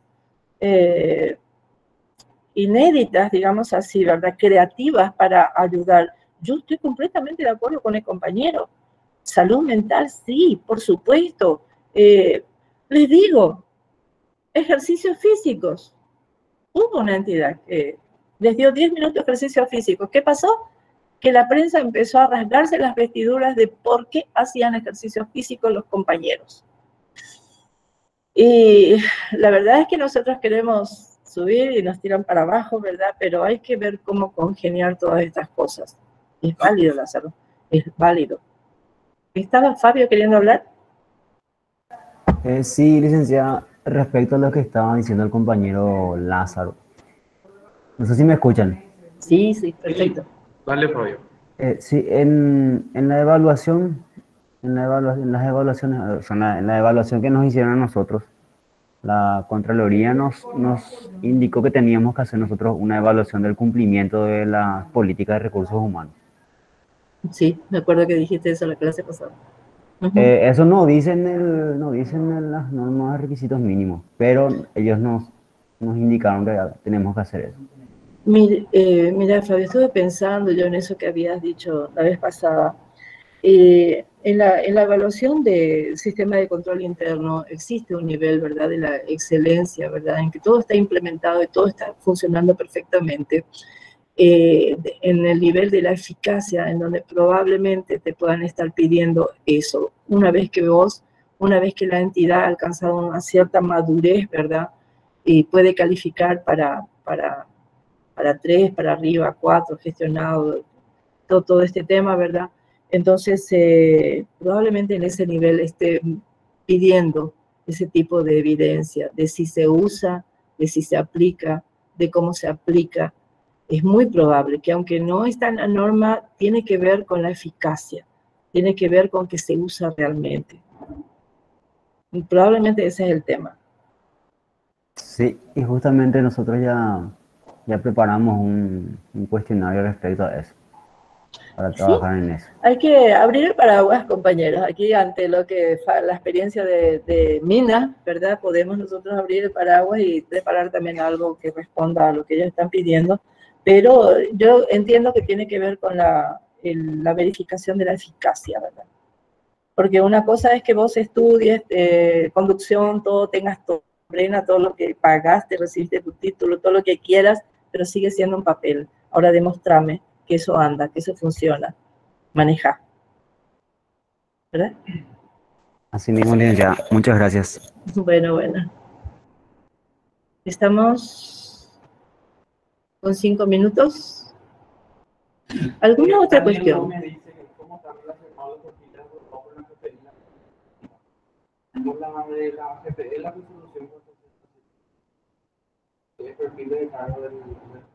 qué? ¿Del auditor interno institucional? A ver, Aníbal quiere hablar acerca de esto que preguntan sobre...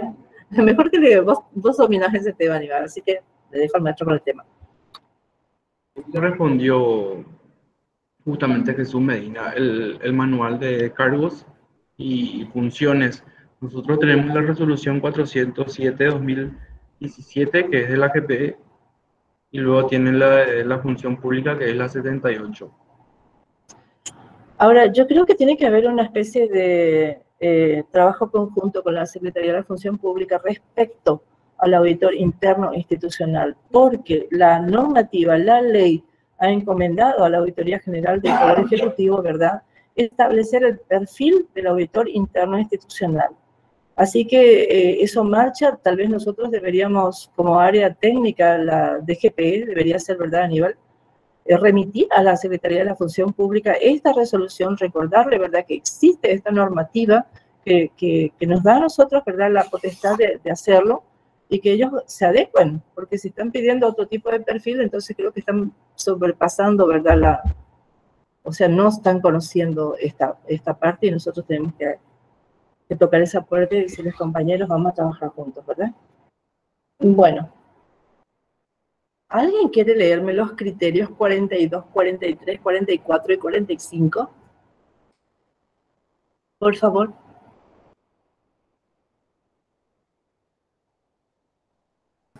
Licenciada, leo. Muy bien, muchas gracias. El 42. Se han definido los puestos de trabajo con base a las competencias requeridas por las actividades y tareas identificadas en el despliegue de los procesos. ¿Continúo nomás? Sí. La 43. Adelante. Existe un organigrama estructural de la institución. La estructura organizacional, organigrama y perfiles de puesto, está formalmente documentada y aprobada por la máxima autoridad. Las funciones y responsabilidades de cada funcionario han sido adecuadamente comunicadas. Licenciada, apenas se ve, por eso que me cuesta un poquito leer. Ah, ya. Qué pena. Bueno, mis debidas disculpas. Eso es todo lo máximo que puede verse, ¿verdad, Belén? Bueno, gracias de todas maneras, Fabio. Sí. Ok. Bueno, todo esto tiene que ver entonces con nuestra definición de tareas, actividades, ¿verdad? ¿Qué cargos se necesitan para realizar esas tareas? Acuérdense que nosotros metimos las tareas, actividades dentro de los subprocesos, y los procesos dentro de los procesos, y los procesos dentro de los macroprocesos. ¿Se acuerdan? Toda una tarea. Ahora, ¿qué pasa? Yo les voy a poner un caso hipotético. Estuvimos nosotros con cambio de organigrama. En el organigrama mandamos nuestro superorganigrama al estamento debido, ¿verdad?, en el Ministerio de Hacienda, y empezaron a recortarlo. Y nosotros tenemos, por ejemplo, que el área encargada del sistema de control interno debe estar visible. Es mejor que esté visible, ¿verdad?, a los efectos de la evidencia, de demostrar que la máxima autoridad se ha ocupado, ¿verdad?, se ha ocupado del sistema de control interno, aplicando los recursos necesarios, de todo eso que aparece en la primera parte de nuestra norma de requisitos mínimos. Pero parece ser que algunas personas en ese nivel no conocen de eso, y cercenaron la parte del MESIP, cercenaron unas cuantas partes, ¿verdad? Y ahora nosotros tenemos que hacer un movimiento grandioso para cambiar nuestros perfiles y adecuarlos, ¿verdad?, adecuarlos a lo que se hizo, ¿verdad?, a ese recorte que se hizo en esa área del Ministerio de Hacienda. Entonces, suceden este tipo de cosas, ¿verdad? La idea es que cuando sucede hay que modificar, y esto arrastra a una serie de elementos o instrumentos, documentos, ¿verdad?, que también tienen que ser congeniados, que tienen que congeniar, que tienen que relacionarse, ¿verdad?, dentro de este principio de estructura organizacional. Bueno, también nosotros encontramos aquí un poquito metido en forma, no diría solapada, que lleva una connotación negativa, pero sí escondido ahí, ¿verdad? El tema de las capacidades que deben tener las personas dentro de esos cargos que están ocupando, ¿verdad?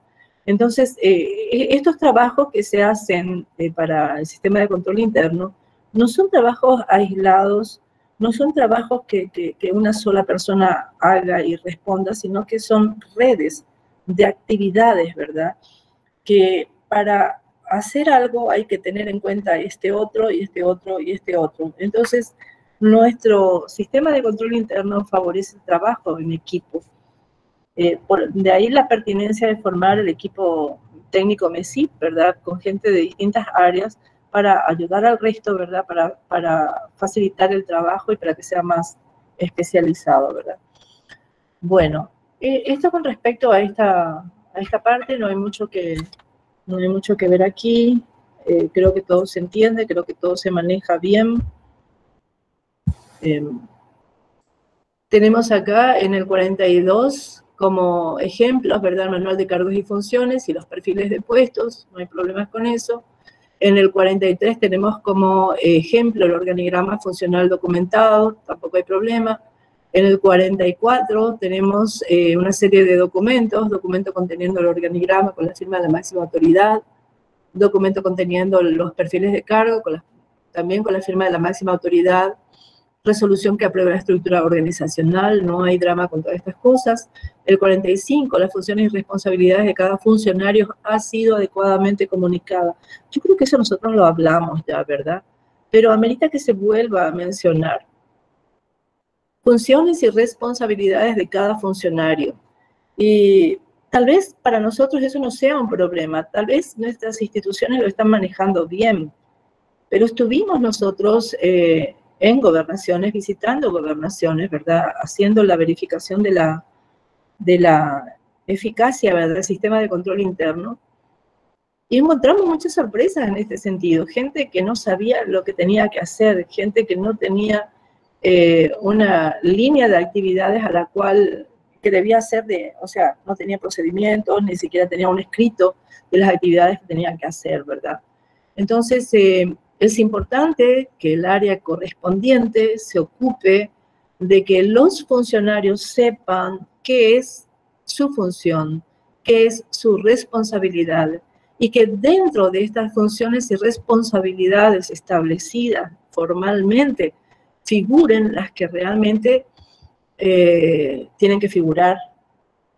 Tenemos, por ejemplo, hicimos un levantamiento de datos el año pasado de las capacitaciones, de la formación, de todo lo que el personal de la Auditoría General necesitaba. Y la constante en todos los cargos era conocimiento de la norma de requisitos mínimos. O sea, todos los funcionarios debían conocer la norma de requisitos mínimos. Y otro aspecto que también todos los funcionarios debían conocer era el tema del código de ética, de los principios y valores de la entidad. Deberían conocer y practicar. Entonces, hay que ver qué nosotros colocamos dentro de las funciones y responsabilidades de cada funcionario en el perfil de cargos.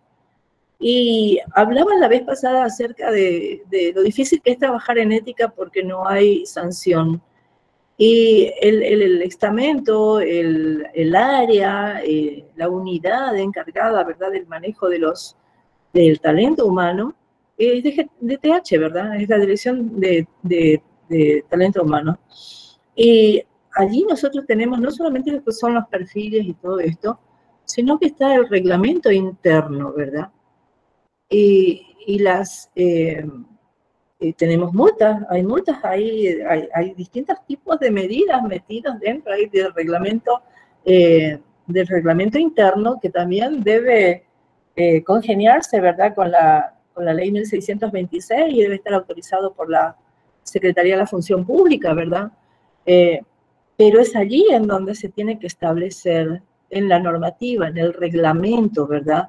¿Qué pasa cuando el funcionario tiene una conducta antiética? Entonces, por eso hablamos hace rato, ¿verdad?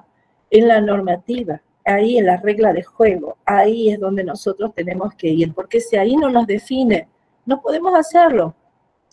Entonces, no tenemos que ser negligentes en cuanto a desaprovechar una oportunidad de establecer un reglamento o de modificar algún reglamento, porque ese nos va a dar el camino a seguir. Y si no introducimos allí, no tenemos de qué atajarnos, ¿verdad? Entonces, lo mismo pasa con las funciones y responsabilidades de cada funcionario. Hay que analizarlo, hay que ver si abarca todos los aspectos que tiene que tener para que el funcionario verdaderamente cumpla la función que se le requiere, el trabajo que tiene que hacer de la mejor manera posible, ¿verdad? Entonces, eso es algo que hay que tener en cuenta y jiquepe, como dice la gente, ¿verdad? De costadito, ¿sí? En forma complementaria. Bien, dice, registros, estos son los documentos los ejemplos, registros de distribución de copias de perfiles de puesto, y la persona puede decir, se le puede evaluar, ¿y por qué no hiciste? Se incendió todo tal cosa, ¿por qué no hiciste? Y no estaba dentro de mis tareas, no tenía que hacer, acá nadie me dijo que tenía que hacer. Pero dice que vos tenías que atender la heladera, que vos tenías que verificar. ¿Y dónde dice eso? Y yo te hice firmar, acá está la firma. ¿Qué dice acá? Tiene que atender la heladera. Digo, por poner un ejemplo tomado a los pelos nomás, ¿verdad?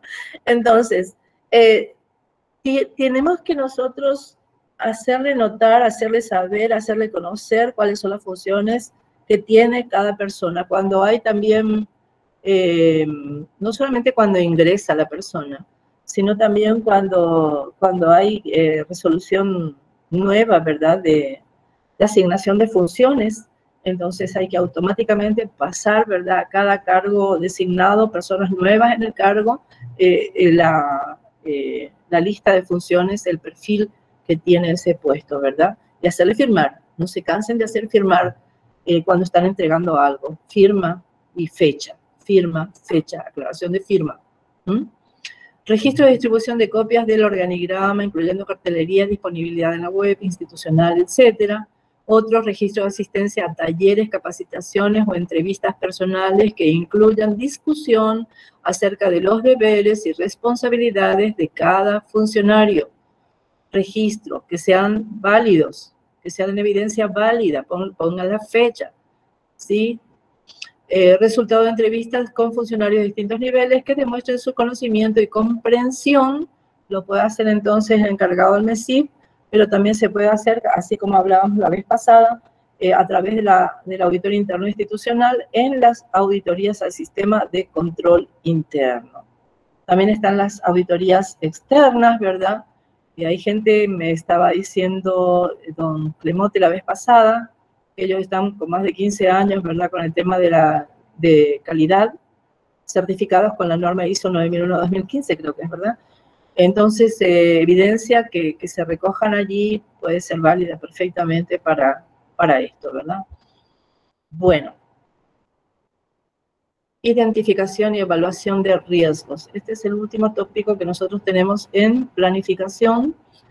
Y cuando nosotros llegamos aquí, Aníbal, voy a pedirte socorro. Cuando llegamos aquí en este punto que tenemos que evaluar, ¿verdad?, la identificación y evaluación de los riesgos, ¿qué característica constante encontraste? ¿Qué situación constante encontramos en las evaluaciones de las entidades? Ay, mire con esa carita, ¿verdad?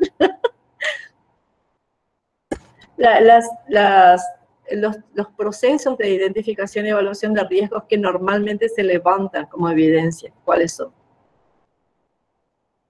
Examen, Aníbal. ¿De qué área? Por lo general nosotros tenemos dentro de nuestro plan de trabajo anual de cada ejercicio, dentro del CIACPE, tenemos el IPGR, que es la identificación y el plan de gestión de riesgo. Entonces, todas las AI se encargan de cargar cada área que van a ir auditando para cada ejercicio, los diferentes tipos de riesgos de cada dirección, ¿verdad? De cada departamento. Entonces, son las áreas que deben de identificar esos riesgos para que puedan justamente eso remitir a las AI y a la coordinación MESIP. Bueno, y ahora te voy a preguntar, no como director de auditoría de la Dirección General de Auditoría Interna, sino como evaluador del MESIP, porque vos también evaluás el MESIP, Aníbal. ¿Es válido eso o que la entidad presente el trabajo de la auditoría interna en este aspecto y solamente eso? Nosotros tomamos como válido eso. Están justamente esa es la identificación y el plan general de cada área identificada. Y si te presenta... Eso fue pasado por cada área a través de la coordinación MESIP y de cada AI. Las entidades presentan el trabajo de la auditoría interna de una sola área en vez de todo el trabajo de toda la entidad. Mira que estamos teniendo identificación de riesgos en las actividades críticas, en los objetivos, en los procesos, en todo esto, ¿verdad?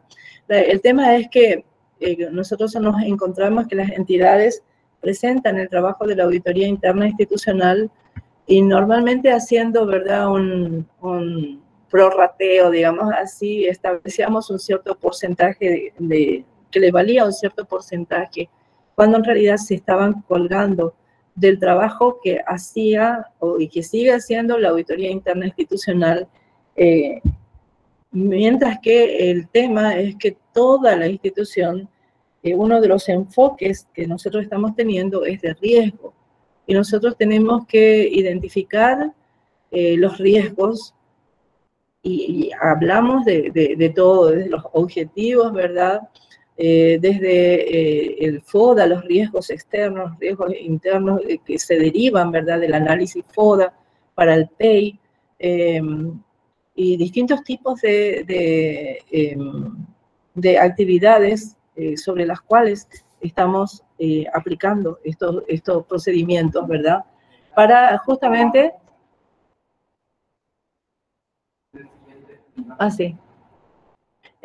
justamente para que la entidad pueda reaccionar en forma correcta cuando esas situaciones se produzcan, ¿verdad?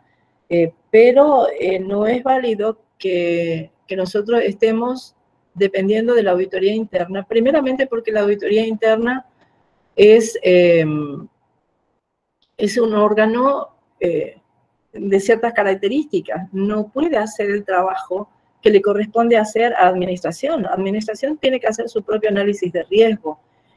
Hablamos de, por ejemplo, Ministerio de Salud Pública y Bienestar Social, hablamos de sus Hospital Central, ¿verdad?, de Itahuahuazú, ellos tienen que hacer su propio análisis de riesgo. Hablamos, por ejemplo, del Ministerio de Obras Públicas, ¿verdad?, y con toda su actividad específica, Ministerio de Educación, hablamos de aduanas, hablamos de distintos tipos, ¿verdad?, de entidades que si bien el auditor interno conoce mucho, nadie conoce mejor que la persona que trabaja en el área cuáles son los inconvenientes que podrían presentarse, ¿verdad?, y que podrían afectar la consecución de los objetivos determinados, ¿verdad?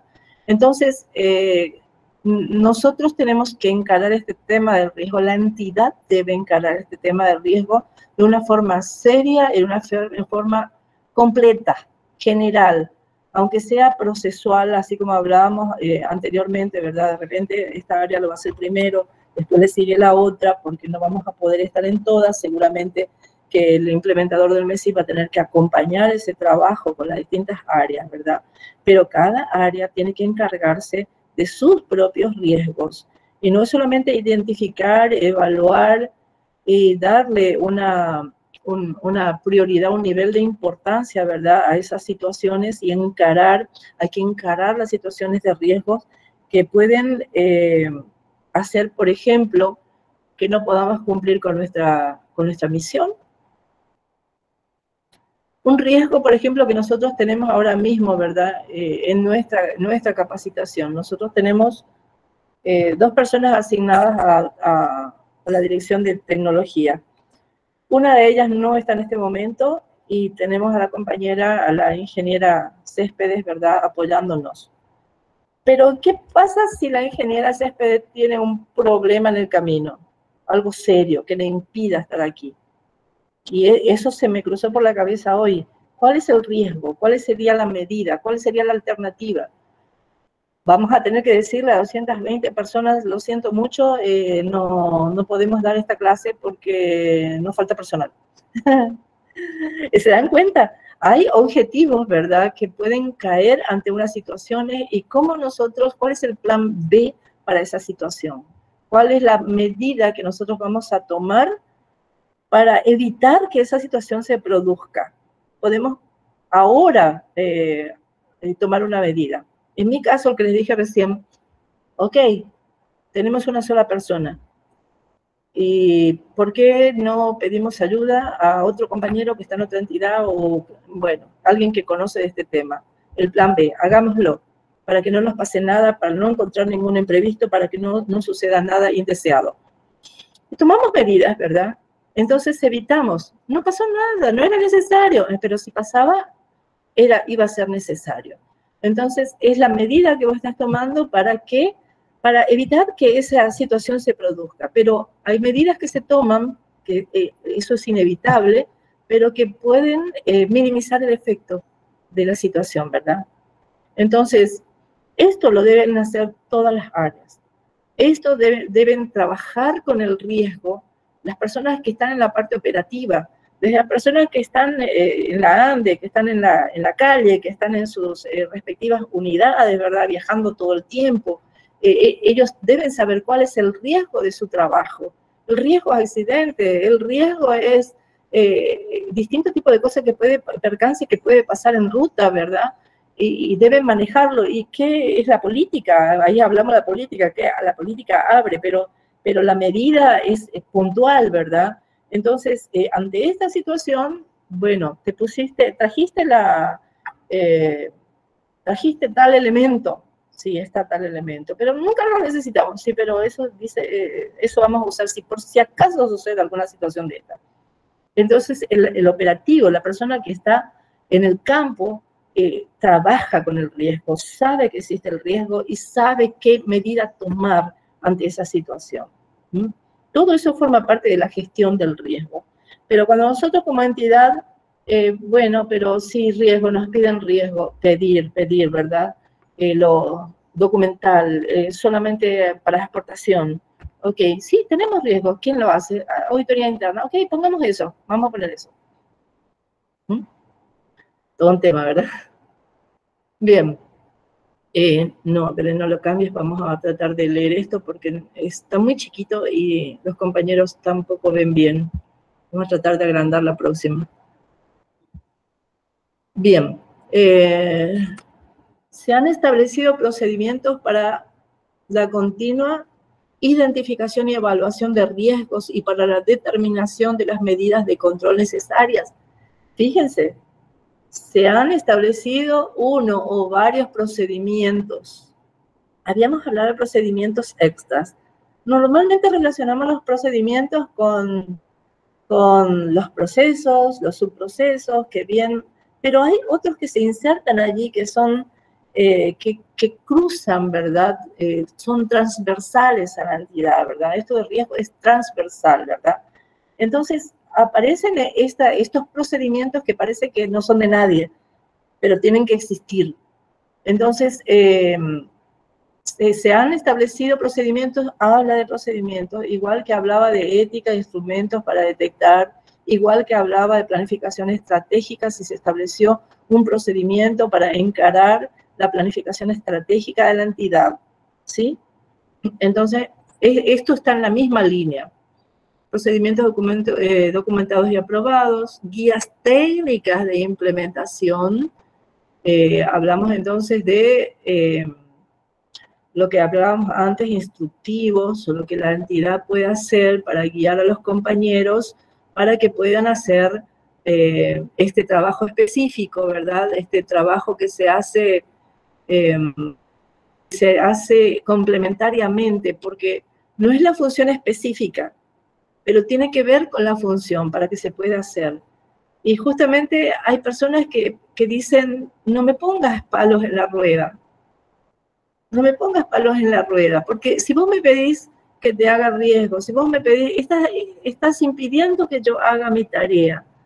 Y hay personas que tienen este enfoque, este pensamiento. No se detienen a pensar que hay que hacer un pequeño alto para que en ese alto nosotros podamos evitar en lo futuro pérdidas de tiempo o situaciones negativas, ¿verdad? Que van a estar evitando precisamente que esa función se pueda llevar a cabo o que el objetivo de esa función se pueda alcanzar.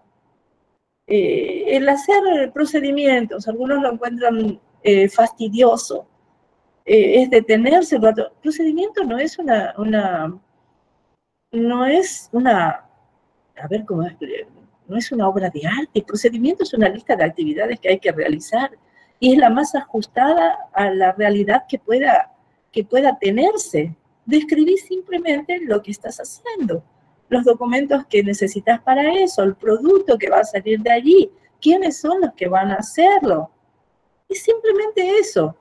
Entonces, algunos lo encuentran fastidiosos, pero es como lo que nosotros hacemos en casa.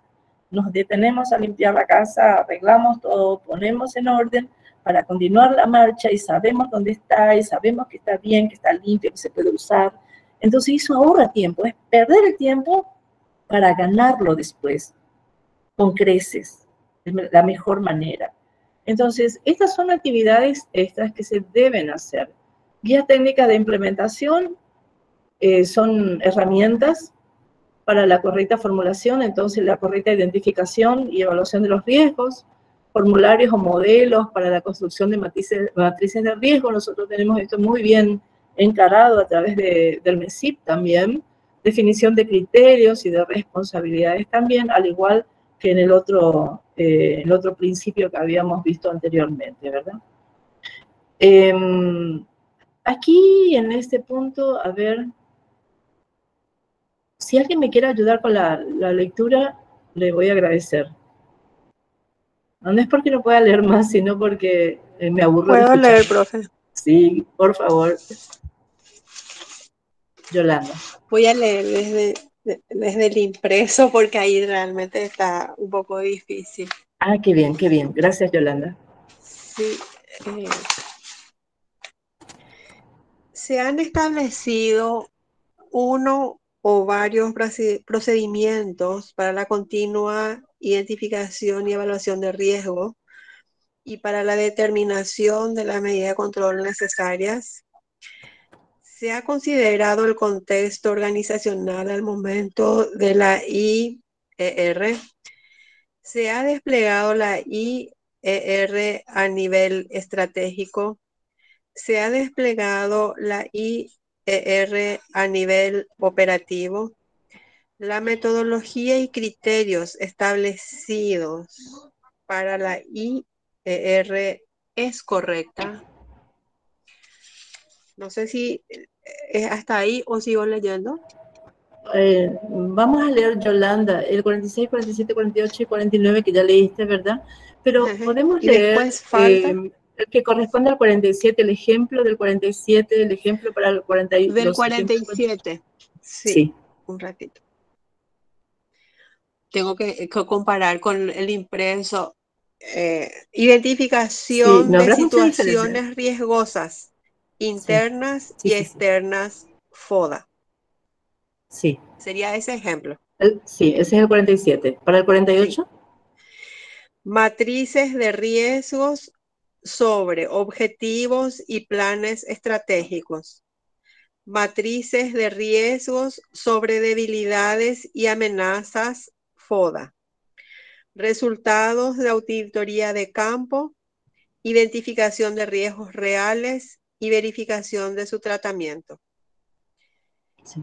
Siguiente. Sí. Matrices de riesgos sobre procesos, subprocesos críticos. Resultados de auditoría de campo, identificación de riesgos reales y verificación de su tratamiento. ¿Sigo? Sí, hasta ahí, Yolanda, te agradezco muchísimo. Ok. Bueno, nosotros estamos encontrando lo normal, ¿verdad? Las matrices de riesgos de los objetivos, planes estratégicos, las debilidades y amenazas del FODA, que también se deben encarar, ¿verdad? También se deben... ¿qué significa esto? Nosotros encontramos debilidades, amenazas, pero tenemos que ver qué acción vamos a realizar para que esta debilidad se pueda convertir en una fortaleza, ¿verdad? O esta amenaza podamos encararlo de la mejor manera posible, ¿no? También a ese nivel se elaboran, se hace el análisis de riesgo, ¿verdad? También estuve leyendo Yolanda, el 48.3 y el 49.2, en donde habla de resultados de auditoría de campo en un nivel un poquito más elevado, ¿verdad? De evidencia, ¿verdad? De un trabajo ya de evaluación realizado por la auditoría interna o realizado por la GPE o realizado por la Contraloría, y hay gente que tiene las auditorías externas, ¿verdad? Independientes, que pueden encarar esto. Todo esto es válido a la hora de presentar entonces evidencia. Vamos a pasar a la siguiente lámina, ahí justamente. Ahí en esa lámina ustedes van a poder visualizar cómo el MESIP 2008 tiene formatos, ¿verdad?, que encaran todos estos aspectos, ¿verdad? Y ahí tienen desde el 66 hasta el 89, hasta el 90, donde aparecen los mapas de riesgos, pasando por todo el proceso, ¿verdad? Es un buen material. El MESIP 2008 enseña bastante bien. Hay otras formas de encarar el riesgo, pero les cuento que hasta el día de hoy no encontré otra más clara, ¿verdad?, que la que se expone en el MESIP 2008. Y acá nosotros vemos todo el proceso, desde la identificación, ¿verdad?, de riesgos en los distintos niveles, con los objetivos institucionales, con los macroprocesos, procesos, subprocesos, actividades también, ¿verdad? Después la calificación y la evaluación del riesgo. Es otra cosa que hay que hacer, no solamente identificar el riesgo, sino calificarlo y evaluarlo, ¿verdad? Y después de esta calificación y evaluación del riesgo, nosotros tenemos los resultados a través de los cuales podemos identificar qué tan grave es la situación que podría ocurrir, ¿verdad? En cada uno de los niveles que nosotros hemos estado analizando, ¿verdad? Y allí entonces ponemos una escala de priorización, ¿verdad?, donde por supuesto vamos a abordar aquellos que pongan en riesgo con mayormente los objetivos institucionales o las actividades que son misionales, aquello que puede pararnos, frenarnos, ¿verdad?, en nuestra actividad principal. ¿No se ve? Mira. ¿Ya es la hora? Bueno, vamos a tratar de apurarnos. Después de la priorización viene el mapa de riesgos y después viene el 91, y acá no está el 92, en donde se establecen los controles en base a todo este trabajo anterior que nosotros habíamos hecho. Entonces, esto trae el MESIP, si esto se completa a través del MESIP, por favor no te mueras. Alguien está con su micrófono. ¿Ya está? Bueno, ¿cuál es la siguiente lámina, por favor? Y tenemos la metodología establecida por la... Y esa es la última, ¿verdad? ¿Sí puedes avanzar una más? A ver. Sí. Hasta ahí llegamos, casi cumplimos el horario, Aníbal. Espérame un ratito, vamos a tocar ese aspecto y... Vamos. La metodología y criterios establecidos para la identificación y evaluación de riesgos es correcta. Y aquí ustedes van a encontrar todo lo que estaban viendo en esa lista de los formatos del MESIP, ¿verdad? Las probabilidades de ocurrencia, la infraestructura, tecnología y materiales utilizados, tanto previsto por todo eso hay que tener en cuenta. Entonces esto tiene que ver con lo que esos formatos encaran. Y último, la identificación y evaluación de riesgos, matrices, criterios, alcances son revisados. Otro insumo para nuestro análisis crítico, son revisados al menos una vez al año para asegurar que permanecen pertinentes y apropiados. Y se demuestra de esta manera como ya ven que otros criterios parecidos se demuestran, ¿verdad? Y bueno, entonces en este componente control de la planificación se encara el riesgo hasta ese nivel, ¿verdad? Evaluación del riesgo. Bueno, yo quiero terminar aquí, si les parece, compañeros. Estamos 189, ya unas 20 personas ya se fueron. Y les vamos a mandar el link, ¿verdad?, para el test esta tarde y este material, ¿sí? Nos reunimos otra vez, nos vemos otra vez. Va a ser muy intensivo la próxima semana, el martes de la próxima semana y el jueves. Y terminamos el jueves, ¿sí? ¿Está bien? Aníbal, ¿alguna cosa que quieras decir, agregar? No, está todo aclarado entonces. Le va a remitir hoy todo el test de evaluación, así como mencionaste, y el enlace de las clases durante la semana. Bueno, excelente. Acá la gente se está despidiendo ya en el chat. Y bueno, ha sido un placer. La tercera clase termina hoy y bueno, nos quedan 2 clases más. Hasta la próxima. Hasta luego. Hasta luego.